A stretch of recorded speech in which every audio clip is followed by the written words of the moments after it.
Welcome dear students. I'm Umesh Bhamre. Let's go to class 9th Geography. Let's go to Geography, lesson number 1, Map and its type. Really, this lesson is distributed into two parts. So, today we are going to learn part 1, Map and its types. The topic is distributional maps. Do you know what is distributional of maps? Yeah, the maps are distributed, right? The maps show distribution in temperature, rainfall, population. You must have seen different types of maps which are distributed. So these are called distributional maps and they are based on the data which is given. For example, if I want to show you India map only about population or rainfall or temperature, we can call it as distribution of map. Next is dot map. Dot map are pre-decided size. Pre-decided size means what? There are different types of dots shown. For example, if I want to show less population, I'll show a small dot. If I want to show more population, the size of dot goes on increasing. If it is a large dot, means what will you understand? That a particular region has more population. So let's go to the definition.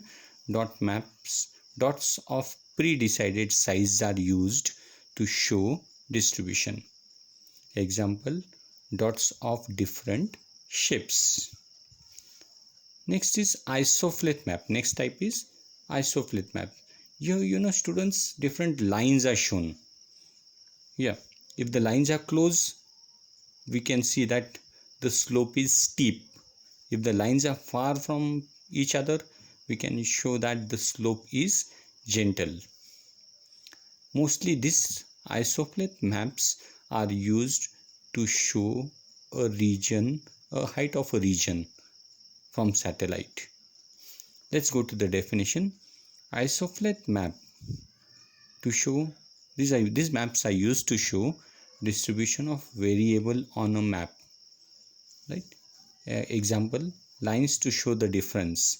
Close ones, I already told you, close ones show steep slope and far ones show gentle slope. I'll show you the examples. I'll show you the types. Next is chlorophet map. This chlorophet map are of different shades or of different patterns, is according to the increasing value. For example, you already know we use blue color for water bodies.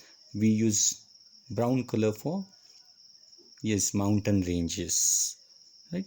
And if the shade, we can also use different shades of, for example, if I tell you from yellow to dark brown, it means that the yellow region is plateau region or a plain region, and then as the shade goes on changing, we go to a particular height. If the shade goes on towards dark, it shows that it has increasing value.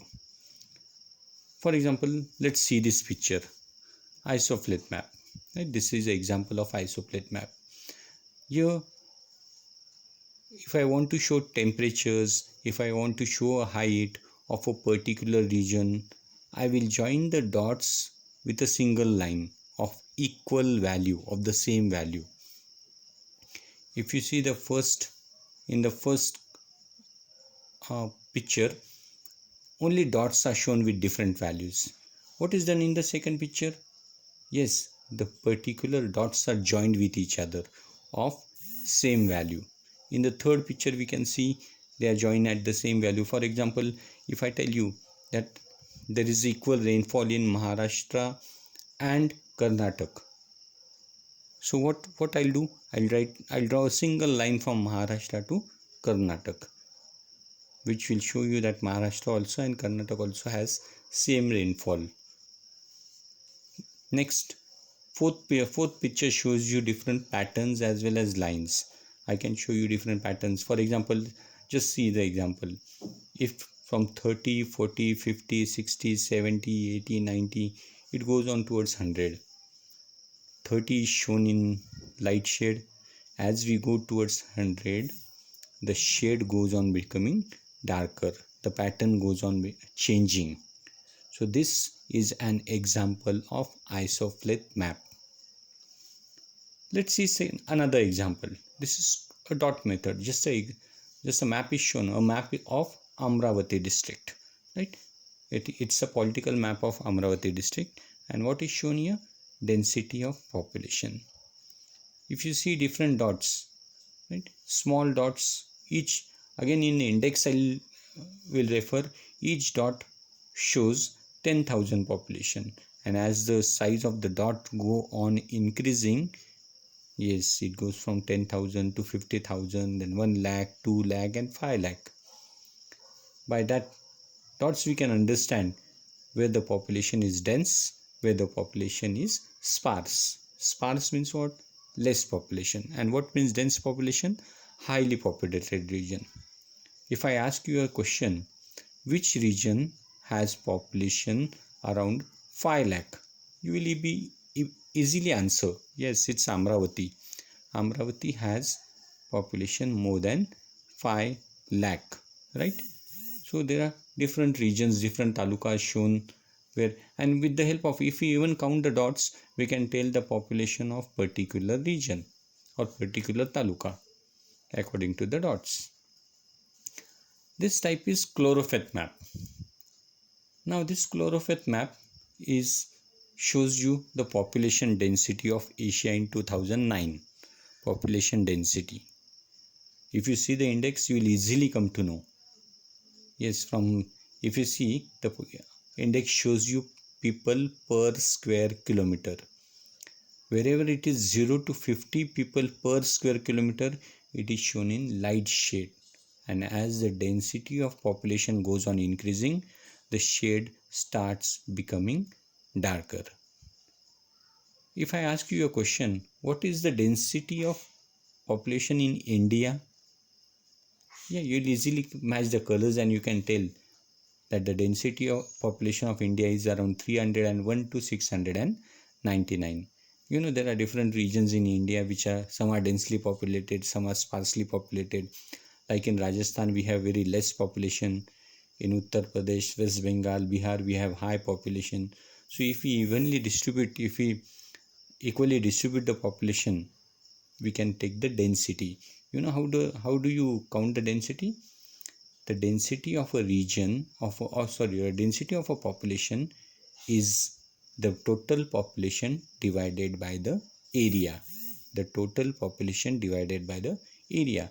We get the density per person per square kilometer, or the population density. So here are different regions in Asian continent where we can easily tell where the population is high, where the population is low.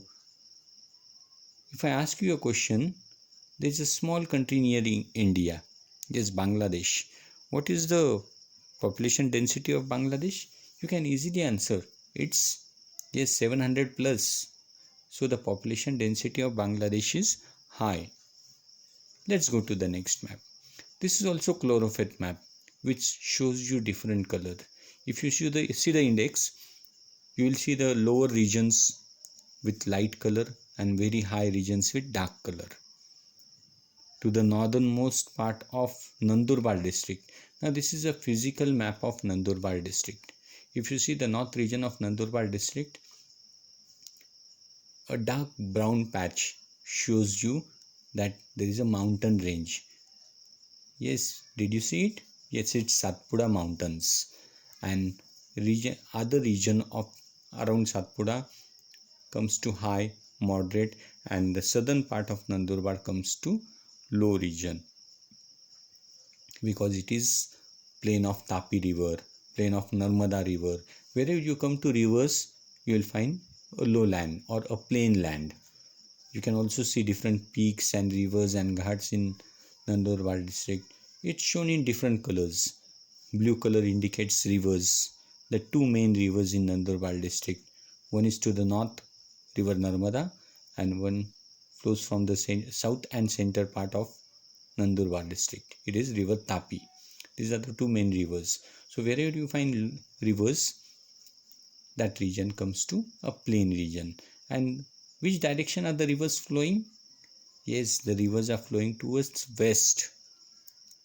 Now why west? Because this land slopes towards west and they join, yes, they join Gulf of Kutch near Gujarat, right, which is a part of Arabian Sea. Let's go to next map. Now this is a map of a particular state. Yeah, you might be knowing the state.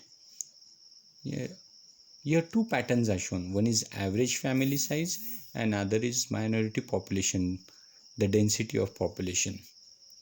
What type of map is it? With the dot method? Is dot method used? Yes, dot method is used to show family size, right? Means wherever you will see large dots, there you will see the family. There are around 3 to 4 members in each family. And wherever you will see small dots, there the family average is around 1 to 2 people. 1 to 2.9. Means the dot method shows you your average family size, and the color shows you minority population in percentage. So here two types are used, dot method as well as chlorophet method. We'll go to the another map, India. What does this map indicate? This map indicates annual average rainfall of India. Again, if you see, yellow region has very less rainfall, which is under 20 centimeter, and as we go towards darker regions, the density, the rainfall, and average annual rainfall goes on increasing. If you see the Western Ghats or eastern part of India, we'll see a darker patch there, dark green patch, which shows you the highest annual rainfall. It is around over 250 centimeters. It's the average annual rainfall. Do you know the highest rainfall regions in the world? Yeah, they are in India. Yeah, it's in Meghalaya. Mysore and Cherrapunji are the regions where we have the highest, which are the highest rainfall regions in the world. Let's go to the important links. Students, please note down the links. These links are very important so that you can go through these different types of maps and you can also learn about these maps very well. Thank you.